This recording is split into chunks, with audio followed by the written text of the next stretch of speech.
Okay, Matt Kenseth has joined us.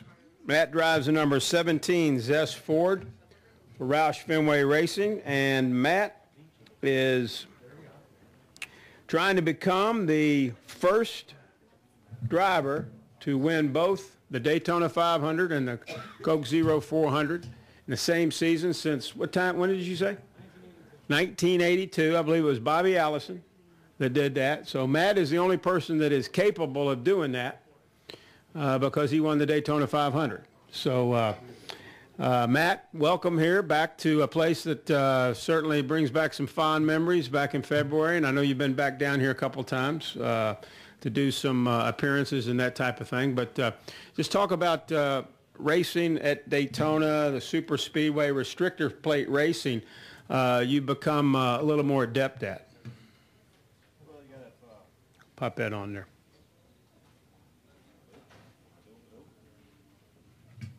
Says it's, oh, there we go, it delayed. Well, I mean, you gotta, like anywhere else, you gotta have fast race cars in here. The race cars obviously have more to do with your success or failures probably than some of the other racetracks. So you gotta have that, and we've had that so far this year at the plate races. So hopefully our car will run like did the last two races, and we'll be fast enough to work our way toward the front and hopefully stay there. So you're right, we're the only one who has a shot at that this year, and then next year's Daytona 500 will be the only one who has a shot at winning them. That's right. We take it 1 year at a time. Questions for Matt Kenseth, and we'll call on you, bring you the wireless mic. We'll start over here with Mike Embry and then go to Nate.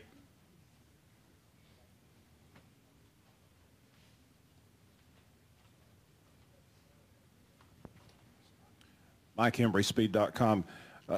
Matt, a couple of things about Bruton Smith's recent comments, which I'm sure you've heard about. A, do you think the racing needs to be kind of juiced up? And B, what do you think of his concept of mandatory cautions? I didn't hear his comments. Those must have been it.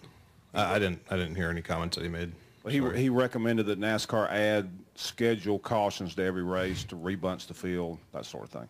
Oh, okay. I don't know that I have much of a good comment on that one.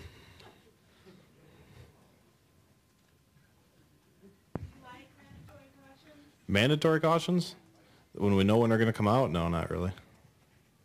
I mean, we kind of do that, with competition yellows and stuff when the track's green, and I don't know that it matters a whole bunch. I think when the track's green and there's been rain and they do it, I think it's always good because some guys maybe didn't get as much practice or something like that. But other than that, I don't think we need that. I mean, I think you have a pretty good mix of some races with long green flag runs and some races with short runs. And I think some of the races that people called us out on for not being exciting or whatever, them long greens at the end were actually pretty exciting. It just depends what you're looking for. I mean, every race isn't going to be, green, white checkers with cars all over the place. So I think of Kansas, they had that real long green at the end. I think it had two full runs, and it took Denny a run and a half to run down the 56 car and pass them with like 10 to go or something. So I mean, I think some of them races are really good races. It just depends what you're looking for.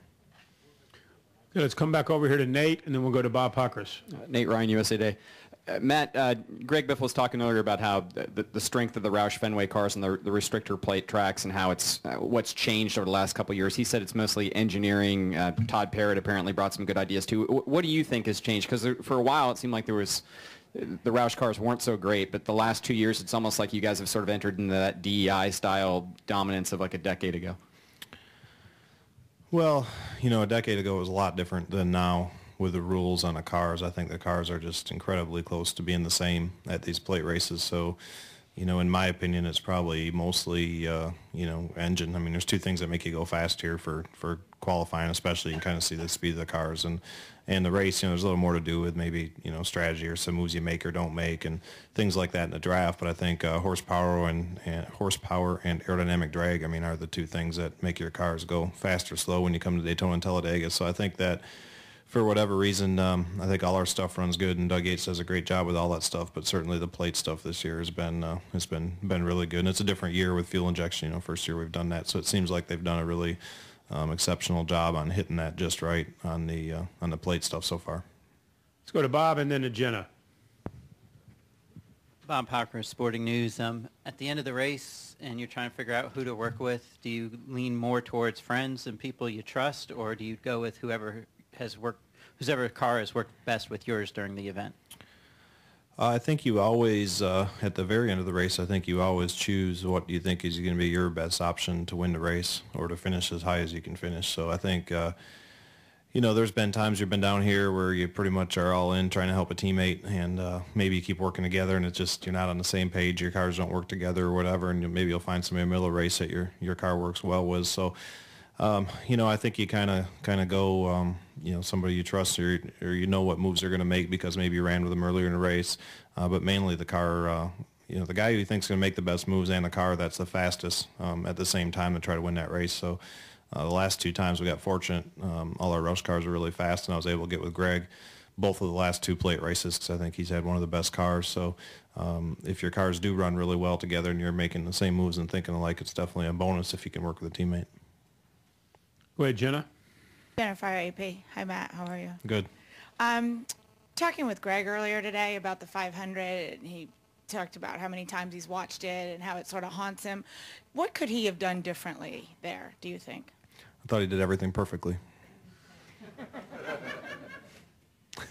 That's how I feel about Talladega. I'm like, how do we get separated? We took off on the last restart, and I thought we were going to be 1-2, and actually I thought he was probably going to bit locked down on me and probably pass me, you know, for the win at the end, and I don't know how we got separated there. So, you know, I don't know. The plate races are funny. Sometimes you think you have it figured out and it just doesn't work out for whatever reason. Not sure why. Let's go over here to, let's get Buddy Shacklet, young man on the back row, and then we'll work our way up the side row. Go ahead. Hey, Matt, Buddy Shacklet, Daytona Beach News Journal. You've dabbled in your share of nationwide races over the year and gone down there and won your share of races. In the past, you know, there was the old bushwhacker term where you guys would come down and win all the races. This year you've got 8 winners in 15 races. Why do you think there's that much more parity? Is it because of the distinction now is running for championships and just how you think that's changed? Well, I think the cars are closer to the same than what they ever were. So I think the you know, the guys with the Cup teams probably don't have maybe as big of an advantage as maybe some other teams. I think there's probably overall less drivers running all of them and running a majority of them, Cup drivers, than what there probably was before. So it probably evens out the chances a little bit. Let's go to the young man back there, then we'll work to Claire and then to Marty. Hey, Matt. Michael Kelly with Channel 4 in Jacksonville. With the hot temperatures in July, how much does that affect your strategy between the two races in Daytona?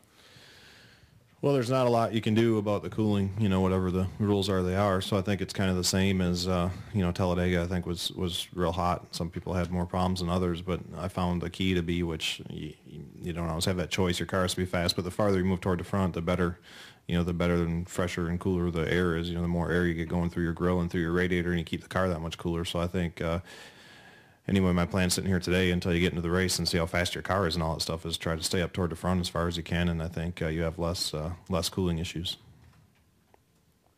What, Claire? Claire B. Lang, Sirius XM NASCAR Radio. There was a really good story about you in the USA Today that you know, the one that Nate called said me you cheap? were cheap, yeah. No, about the tire that Eddie Gossage got you. Accurate. Well, A, are you as cheap as that story portrayed? Thrifty.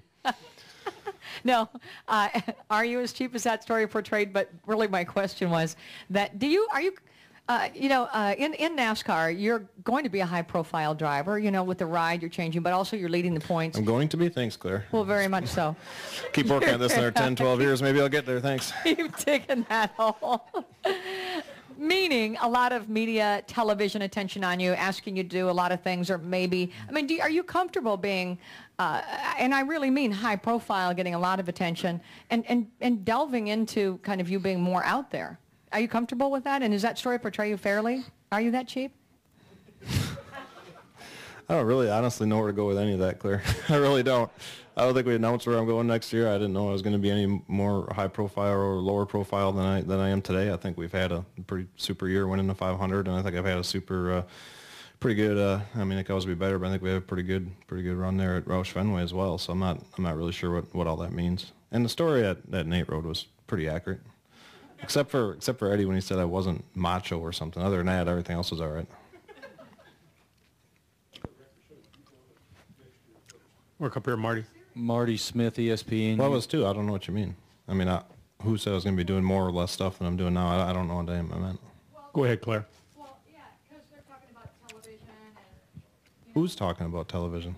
you had been talking about television and, different people that were on different shows or, NASCAR marketing different people. And with you, you are getting a lot of attention right now. But the story and you are a very private guy. And so that's two sort of different things in a way.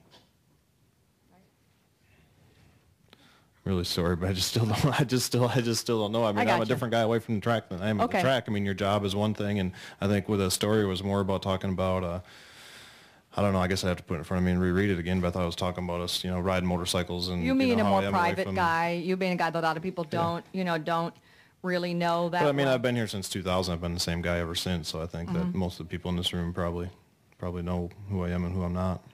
Okay. Got it. I don't know if that's going to change next year. I mean, I'm not going to all of a sudden change after all these years. I think I'll be the same person, if that's what you're asking. Yeah, thank you. Go ahead to Marty. Marty Smith, ESPN. Ready? Hey, Marty. Sure. Hello, You can be Matt. the first one. When you go a while without winning, I know you haven't had some inordinate winless drought during your career, but how does winning feel differently after you haven't won for a while as opposed to when you might have a season where you win many times?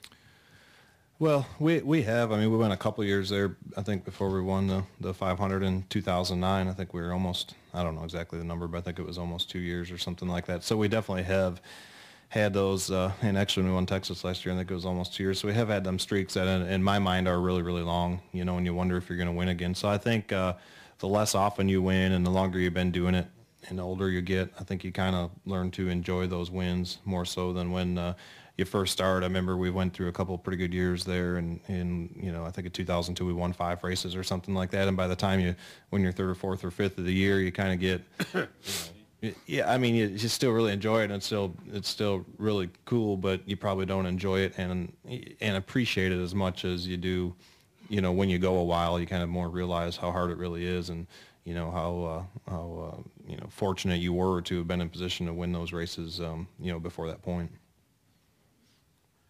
Let's work our way over here. Raise your hand, Dwight.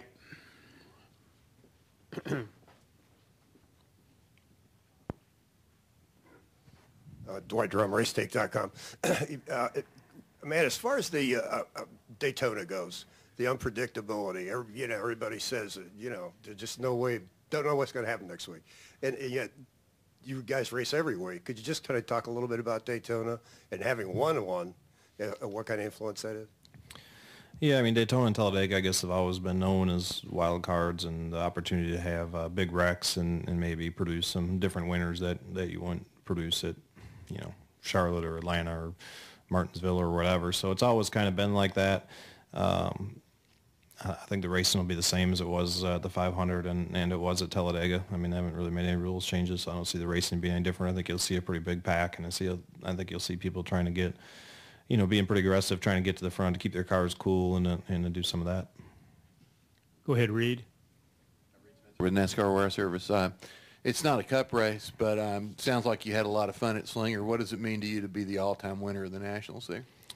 It was fun going up to Slinger and racing. So I had a couple highlights of the night, but the best part was I let Kyle fly up with me and a couple of his crew members, and I don't know what, I guess it was Pick on Matt Day, and I got picked on all day. And I do have to say my very favorite part of the day was beating him at the end of the race and seeing him drive off the track wide open, not stop for the top 3 interviews, and storm out of there without talking to the media. That had to be my favorite part. I never even had to pick back. So yeah, it was fun, but the rest of it was fun too. But yeah, it was a really good race. Other questions for Matt? Anybody? Nate has another one. Just going back to what Jenna was asking earlier about the 500 with Biffle and then the thing at Talladega. Greg was saying that how counterintuitive it is to, when you're the leader, have to lift off the gas coming to restart. Can you talk about that? Is that sort of what happened at Talladega? If you would have let off like that much, it might have made the difference? Yeah, I mean, the lead car, when you're trying to do that tandem thing, which you can only do, the last couple laps now, at the most, if there's a caution green, white checkered with the cooling system thing, it's up to the lead guy to keep the second place guy attached. And you do have to drag the brakes sometimes and make sure he's on there pretty solid. And I think some of that goes from experience during the day. And with Greg, like the Talladega thing, there was earlier in the race where he pushed me. And, I mean, almost would spin me out in the middle of straightaway. He could push me so hard, and I wasn't dragging any brakes, and I wasn't doing anything but holding it wide open, wishing I wasn't getting pushed that hard, actually. So when it got to the end there, we were solidly attached getting into turn one, and we're still going through the gears and going kind of slow. So I just probably, I guess, didn't pay enough attention because I thought he was hooked on so hard that I wouldn't be able to get off if I didn't want to, you know. So like the end of the race, for instance, with Brad and Kyle at Talladega, you know, Brad wasn't dragging a brake. He wanted him not to be on him so he could beat him to the line, and he actually shook him off going into 3, which was a pretty cool move. So so a lot of times once they're on there and you're up to speed, you can't get rid of them if you don't want to. And that's what I thought the case was going to be with Greg, and I still don't know exactly you know, how we came apart there or why he couldn't push as hard as he did earlier in the race. You know, some of that's hard to figure out and kind of hard to manage because you're trying to manage everything in front of you and behind you. Question on the back row there.